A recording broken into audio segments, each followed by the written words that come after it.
welcome back to my channel. I'm so happy to be offering you another video today.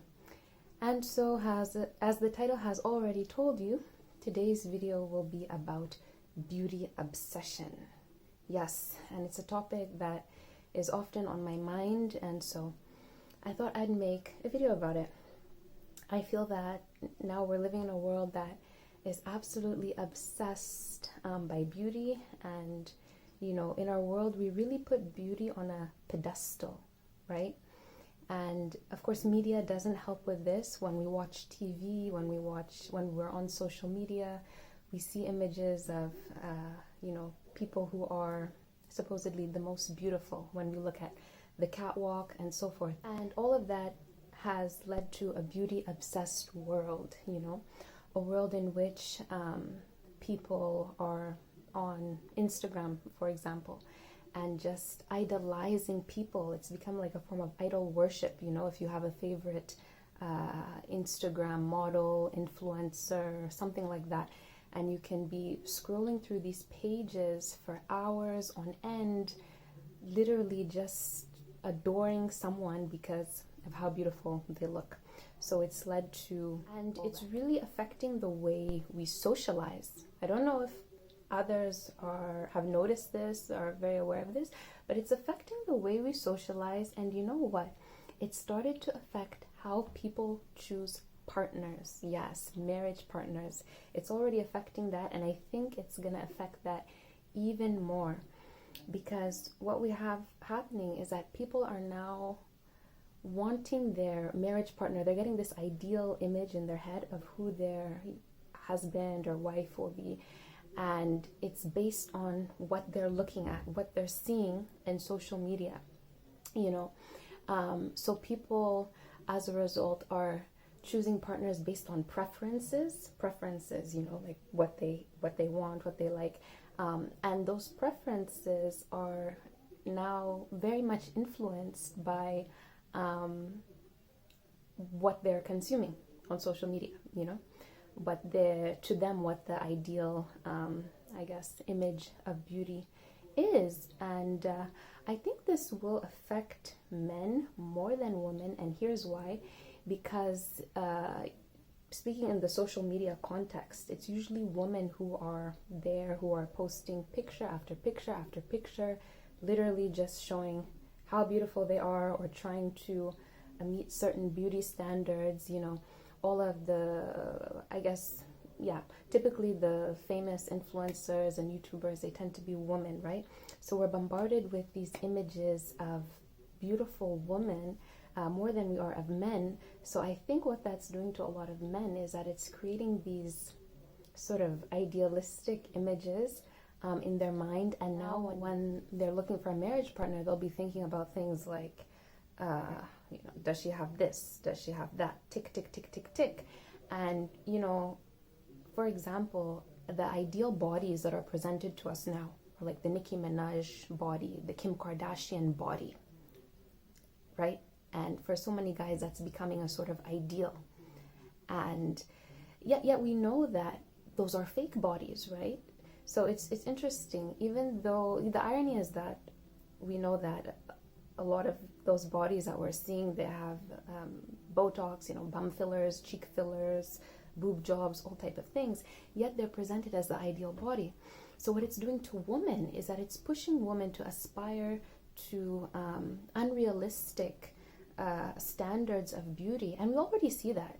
Your average woman nowadays, there are so many who are getting lip fillers, cheek fillers, bum fillers, boob fillers, just to sort of have that body, right, that we're told is the ideal body. And I don't even need to say, it goes without saying that comes with so many health consequences, right? So it's pushing women to these really to do these really unrealistic things, right? To aspire to an unrealistic standard of beauty. And then I think it's creating a sort of problem in men, whereby, for them now, this is what they want. Like, this is the preference. And perhaps I think many people are disregarding people who have good qualities, good moral qualities, character, that type of thing. But if they don't meet certain preferences, certain boxes, that's it. It's like they don't stand a chance. And one of the dangers of putting beauty on a pedestal, friends, is that it can lead to abuse. It can lead people to accepting abuse. And I'm going to explain what I mean by that. I know stories, and perhaps we all know stories of people who are with someone and they'll tell you, oh my God, she's so beautiful, or he's so beautiful.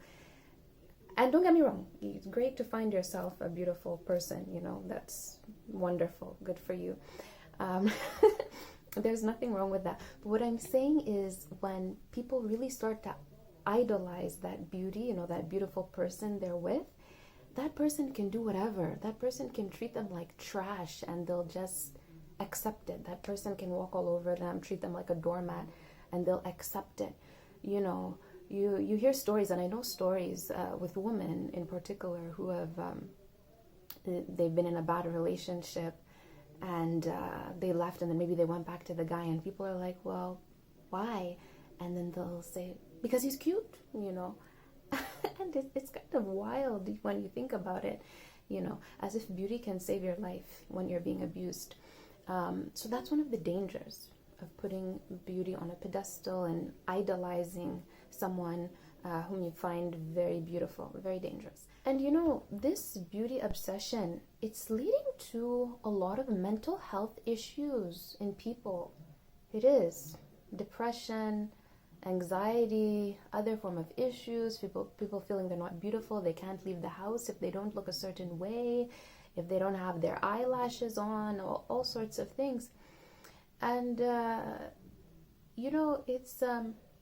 it's really sad, it's really unfortunate, because one thing I say is that at some point we just have to be satisfied with ourselves. We have to thank God for how we look, we have to say Alhamdulillah, and really just have satisfaction with that, because I often think of people perhaps who have certain deformities or handicaps, and I think that they might struggle with beauty in other ways.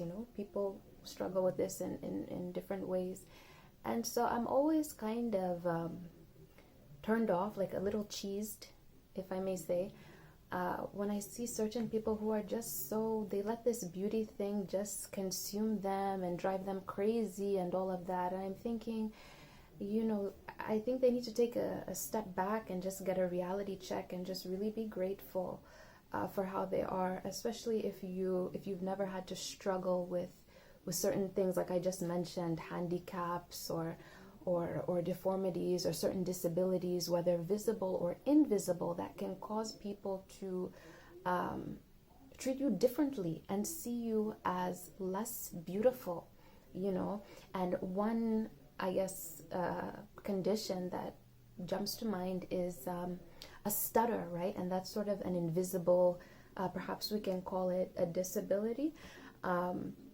A stutter, and there are different degrees of stuttering, and some people have a very very bad stutter. When they open their mouth, they might stutter. They can stutter for seconds or for minutes on end before they're able to complete their sentence, right?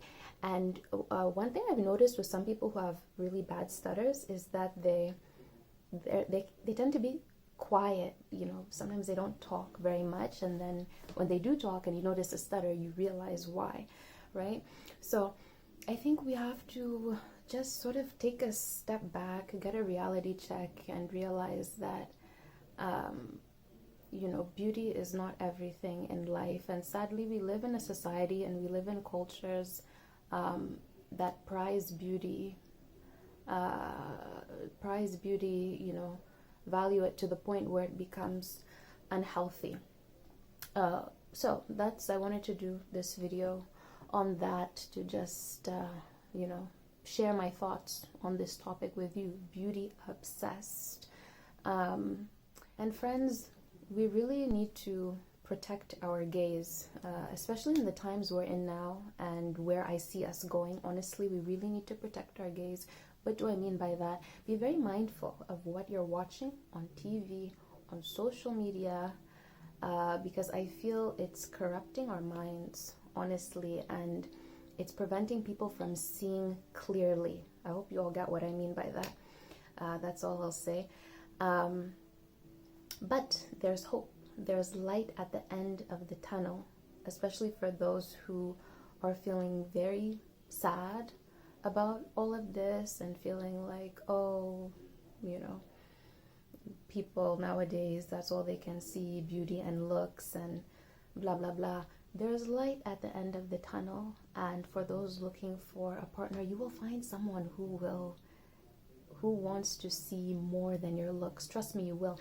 And the reality is, if you're this type of person who values more than looks, who values character, who values intelligence and all of that, you wouldn't be compatible with someone who values looks only, who's basing their ideal spouse off some unrealistic social media image, you know, of some image that some body that is full of fillers and Botox and all of that. You really wouldn't be compatible with that type of person. So there's light at the end of the tunnel. There are a lot of people who, you know, still value things like character and so forth.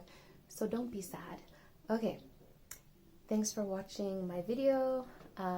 Please take the time to like it. Like if you liked it. Keep liking. Just press that like button. Hit it so much. Thank you. And also let me know what other topics you might like me to speak on. Thank you so much, and have a great night. Bye.